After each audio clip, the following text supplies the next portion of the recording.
국내 생산 활동을 해외로 이전을 하는 것이 이제 오프쇼링이 되겠고, 그 반대인 리쇼링은 나갔던 그런 해외 생산 활동을 다시 국내로 복귀시키는 것을 이제 리쇼링이라고 하죠. 최근에 이제 글로벌 공급망이 굉장히 불안해지면서 이제 리쇼링을 해야 된다는 그런 목소리가 굉장히 커지고 있습니다. 그래서 사실 우리 정부에서는 2013년에 이미 해외 진출 기업의 국내 복귀 지원에 관한 법률 통해서 그런 기업들을 지원을 해주고 있습니다.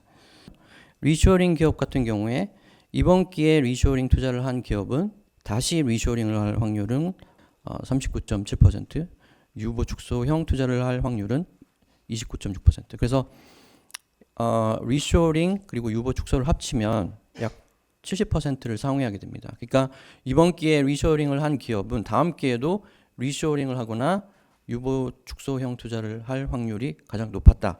이 틀에서 이제 벗어나게 될 확률은 굉장히 떨어지게 되는 것이죠. 그런 차원에서 이제 이 리쇼링 기업의 미래의 경쟁력이 약간 이제 우려가 될 수 있다라는 그게 하나의 포인트입니다.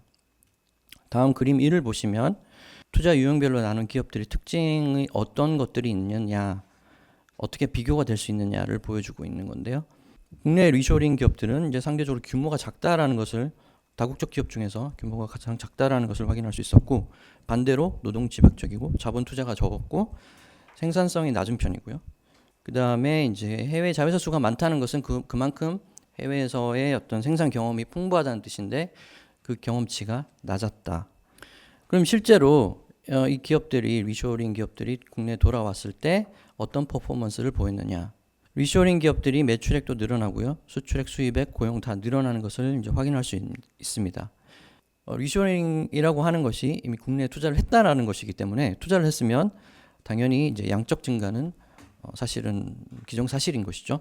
특히 우리가 관심을 두고 있는 게 고용일 텐데요. 이제 고용 측면에서 투자를 했으니까 고용을 당연히 합니다. 그렇지만 그 투자액 대비 고용을 얼마나 했는지가 사실은 더 중요한 그런 지표라고 할 수 있을 텐데, 그 지표상에서 리쇼링은 실질 순 투자액 대비 순 고용액이 10억 원당 1.17명으로 집계되었고요. 반면에 확장형 기업의 경우에는 그 지표가 10억 원당 1.32명, 그리고 여기에는 나와 있지 않지만 국내 순수 기업들의 경우에는 10억 원 투자당 2.48명을 고용한 것으로 집계됐습니다. 그래서 사실 이 리쇼링을 우리가 지원의 정당성을 어디 두냐면 이 기업들이 돌아와서 투자를 함으로써 고용을 창출한다라는 것이 큰 어떤 하나의 목표인데요. 그 목표가 정말 어떤 정당성을 보장을 해주지는 않는다라는 그런 얘기를 드릴 수 있을 것 같습니다. 이 표 5에 나와 있는 것은 특히 이제 확장형 기업의 경우는 생산성이 높을수록 오프쇼링보다는 확장형을 선택할 가능성이 높아진다, 이렇게 해석을 하시면 되겠습니다.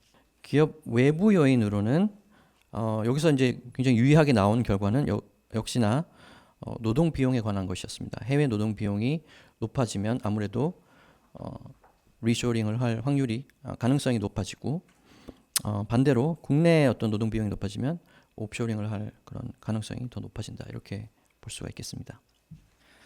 그래서 마지막으로 이제 10페이지 결론 부분에서요, 유턴 기업 지원 정책을 한번 평가를 해보자는 겁니다. 리쇼링을 하는 기업들이 국내 경제에 어떤 고용을 창출하는 그런 효과는 상대적으로 낮았다. 그래서 고용 촉진을 이유로 유턴 기업 지원을 합리화하기는 조금 어렵다라고 볼 수 있고요.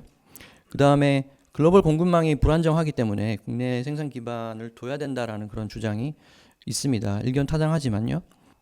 그렇지만 이 리쇼링이라는 어떤 그 수사에 매몰돼서 형식에만 치중하고 있지는 않은지 점검을 해볼 필요가 있다라는 것이고요.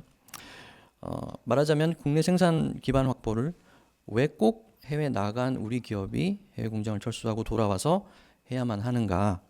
유턴 기업 지원 제도를 가장 반길 그런 기업들은 해외에서 이제 비즈니스가 잘 안 되는 그런 기업일 확률이 높다라는 것이죠. 결론적으로는 이제 리쇼링이라는 그런 형식에 얽매이지 말고 국내 투자에 관한 그런 인센티브를 강화를 통해서 달성을 충분히 할 수가 있고, 그렇게 하는 것이 더 바람직하다라는 것이 결론이 되겠습니다. 과도한 생산의 국제화가 문제의 원인이라면 그 해결책은 생산을 국내화하면 되는 것이지 기업을 굳이 국내화할 필요가 없다라는 것입니다. 예, 이상으로 제 연구 내용 소개를 마치도록 하겠습니다.